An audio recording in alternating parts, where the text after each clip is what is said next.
Hi YouTube, Darth here. I wanted to talk a bit about something that has been bothering me for a couple of years now in the Battlefield franchise. That is the frequency with which we see big, sometimes enormous maps appearing in the franchise. Now, you might say, Darth, big maps are a Battlefield tradition.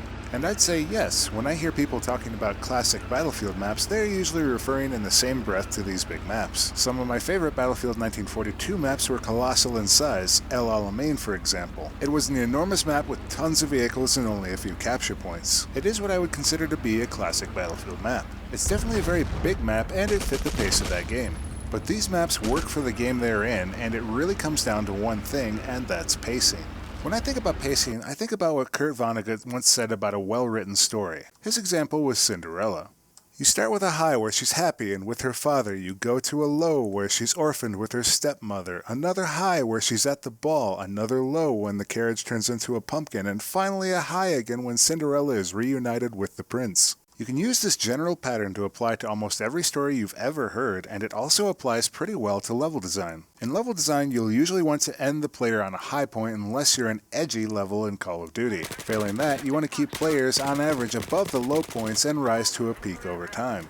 But it's not just all about story and level design, as we've obviously got other factors to consider, the pace of the action being the primary concern in a multiplayer shooter. In multiplayer maps, this is a little bit harder to control, but for reasons I'll get into, it's very much in the power of the level designer to moderate. What would we consider the high points to be in multiplayer map design? Since there really isn't a story in the Battlefield 4 multiplayer map, I'll consider it to be gunfights, vehicle-on-vehicle action, combat, and taking flags. Conversely, I'd consider the low points to be the doldrums of walking, being dead, or replenishing ammo or health. So Darth, you say, why not just create a map of nothing but the high points? Surely that will be exhilarating. I would reply by saying, ha, my work here is already done for me. Behold Operation Metro. But let's face it, non-stop action is exhausting. As a human, let alone a player, you have limits on how long you can stay at an elevated response level before your body exhausts you. If you don't believe me, play 2 hours on a grindhouse Operation Metro and tell me about how peppy you feel afterwards. Let's look at how a normal game of Metro looks when put on a pacing graph. Generally, you're going to start the round by building up to the fight at Bravo. Once you get there, it's pretty much constant action. You have brief dips when you die or run out of ammo, but those are very brief as you can get back into the action relatively quickly. However, the general state of this map is a stalemate. The end of the round's pacing feels exactly like every other part, a flat line. There's no rising crescendo to exhilarate you when the map is over. That's not to say that there can't be exciting back and forth games on Metro, but those are statistical outliers. So what's an example of a map with good pacing? I'll give you Zavod 311. It's a medium-sized map with a good grouping of nearby flags in the middle and 2 flags further out from the cluster of action. There are lots of wide-open lanes of approach to most flags, which keeps the map open for comebacks. Also, the action is generally funneled along the center lanes. The normally exciting increase of pressure towards the end of a conquest round helps to lift the pace of the game as time goes on. Sure, you might die here and there and walk a little bit, but generally there's a good combination of action and downtime to rest your mind, if even briefly. Because the pace and flow allows for close games, you more often than not end on a high, even if you lose. Zavod is a well-paced map because the action is fast, violent, satisfying, and then it's done, and lets you move on in a reasonably short amount of time. Propaganda from the Dragon's Teeth DLC has a similar feeling. Now I am coming to the meat of my discussion, why big maps are bad. Let's take a look at a recent offender, Operation Whiteout. This was one of the 4 maps that shipped with the Final Stand DLC last year. Each point is at least 200 meters away from its closest neighbor, meaning a roughly 35-second sprint over undulating terrain. Most are 300 to 500 meters from one another. That's time spent not doing anything but walking, meaning you're on the pacing downslope and your mind is trying to relax. When you get to your destination, the pace can and does generally increase briefly. If you're unlucky, you can be flattened the moment you get there, leading to another lengthy walk. This leads to some suboptimal pacing pretty quick and maps that feel stagnant. Because big maps tend to be wide open and sporadic encounters can happen when you're not mentally prepared for them, you can be dealt a sudden and quick reversal. Nothing's worse than walking for almost a minute to suddenly be surprised by a camper and having to repeat it all over again. It's particularly bad on big maps with sparse cover, which many tend to have very little of. Operation Whiteout isn't the only big map with pacing problems. Dragon Pass, Altai Range, Giants of Karelia also have big problems. If you want examples from Battlefield 3, pick anything from the Armored Kill expansion, with perhaps Albor's Mountain being the worst paced map in Battlefield history. These maps combined poor pace with undefined sporadic action. Oh yeah, and the gunship, because why the heck not? Now I can hear you out there saying, but Darth, these maps are vehicle-centric, which reduces travel times a lot.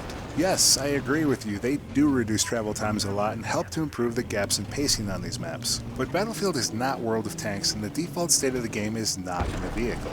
Even sticking to vehicles, you're going to be working hard to capture points or get kills and keep your rate of action up. Finding where players are fighting is also difficult because the lanes on these big maps are generally undefined and the placement of action is often sporadic.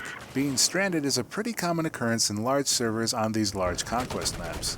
But that doesn't mean that big maps have to be bad, they just tend to be. Two big maps that are actually quite good in Battlefield 4 are Operation Hammerhead and Lost Islands. This is because the maps focus and funnel the action to 1 or 2 points, whereas big bad maps tend to allow any and all approaches at all times to their already scattered far and wide capture points. Another example of a great big map is Sharky Peninsula from Battlefield 2 and 3.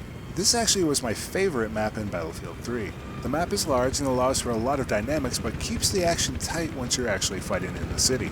So how can we go about making big maps better in the future? The easiest solution would be to just not have them, but I think that big maps add an interesting variety to the game when they're done well. First, I'd make sure that there are clear and obvious action points on the map, places where players want to be. The center flag on Silk Road is a good example of one such place. Second, we need to supply ample transportation for stranded infantry. Walking from A to B on these maps is generally not part of the fun.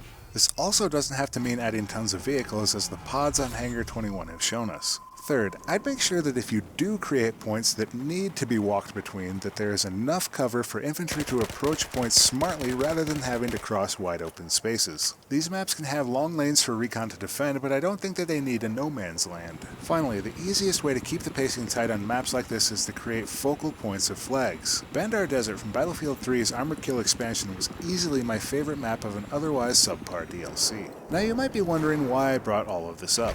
Currently there's a community map project going on, and I'll link to the details in my description. Now, DICE has already stated that they are aiming for a Zavad-sized map, so I think that most of the woes of map design pacing will already be mitigated by that.